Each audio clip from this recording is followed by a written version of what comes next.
So here's the brake discs. I will link them below, but they're just cheap ones. And the brake pads, also just cheap ones, but they're fine. They're modern, there's no asbestos in them. We're happy. Tools wise, you're going to need a few Torxes, 55, 30, plus a 13mm socket, and I've got those plumber clamps which you'll need as well. So the car's jacked up, I've got an axle stand in place, and rear wheels are chocked. Here's my current disc. It's very old, it's quite pitted, definitely needs changing. You can see just the age of it.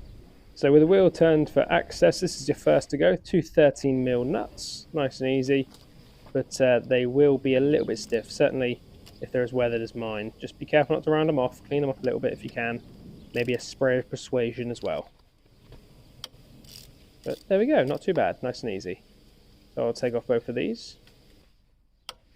Once you get those 13mm off and safely stowed, then it's a case of just wiggling the caliper until it comes off. Should be fairly easy, but just do give it a go. And then it's a case of where do you put it. You can sort of lay it over the front or back. If it's in the way, you can cable tie it up to the suspension spring, which is what I eventually do. Now you can just pull off the old brake pads.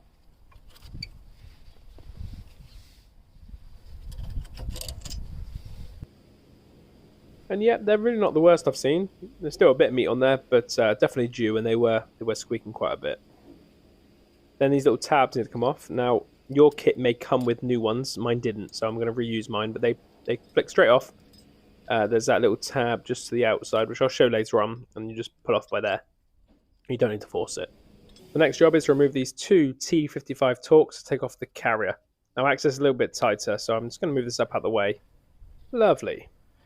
So, T55 Torx. Don't really want to strip this. It'll be a bugger to get out.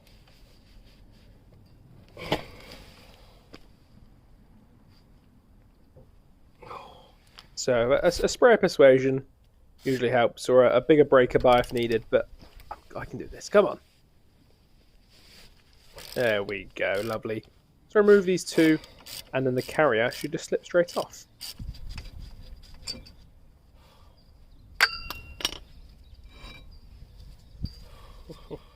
So it'll be a Torx 30 on these two. Now you should clean these off. I did not clean these off, which is why I round the second one, which is an absolute ball ache, and I spent a long time. But I should have got a little pick or something. I even know at this stage it's going to round. Don't do it, Matt. Come on. Don't want to strip that. Ah, too late to clean it up now, Matt. Damage is done. Oh no. I spent forever trying to get this out. Finally went to this extractor tool. I use this for ages as well. And then annoyingly, I didn't turn the camera on when I actually got it out.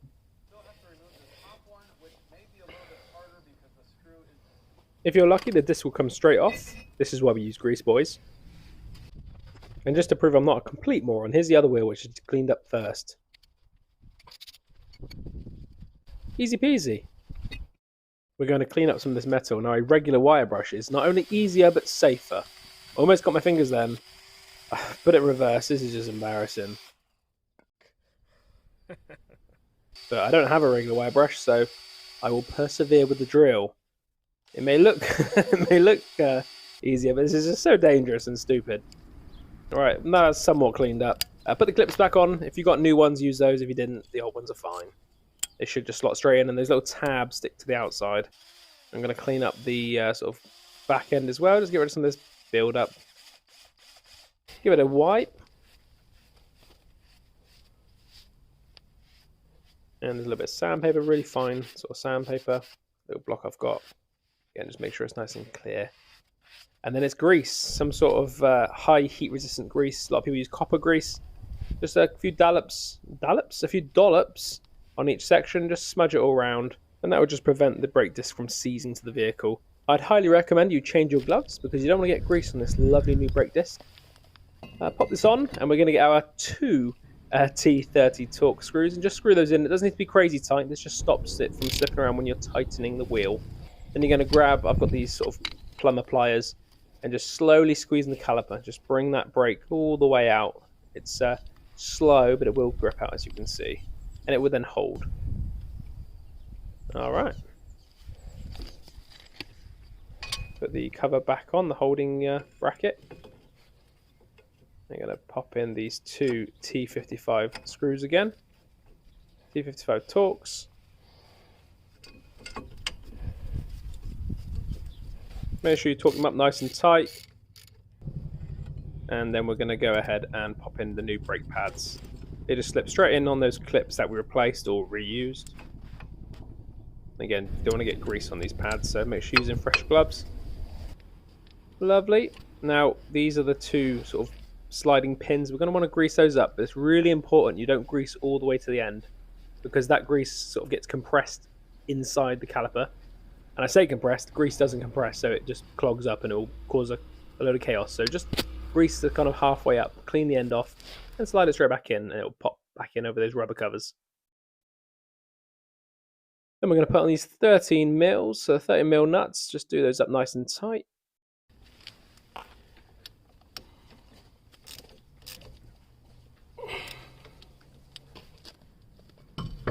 Right, lads, we are almost done. But before you go ahead and hit the track, you need to go and pump that brake. So get back into the car and go and pump it up, shore it up. Now, I do this after I've done both wheels, but you may stop watching at this point, so I needed to get this point across.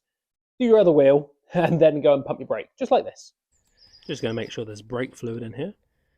Yes, there is brake fluid in there. Lovely.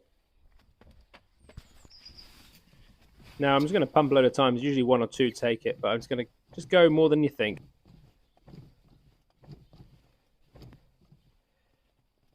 Yeah, lovely. And then I'm just going to have a quick look. Yeah, it's not overflowed. We're happy. It's all in there, and it's the right sort of colour. I will change that at some point, but not today. And that is us done. Just need to make sure these wheel nuts are tight, put on my trim, and off I go. I do hope you found this useful and been able to follow along. For some reason, I really enjoy making these videos and working on my own car. I've got lots more content like this, so if you do like this sort of thing, go and check out the channel, click subscribe, click like, comment, all that good stuff that the algorithm likes. And yeah, more videos coming up on the Berlingo and the Picasso very soon. Bye.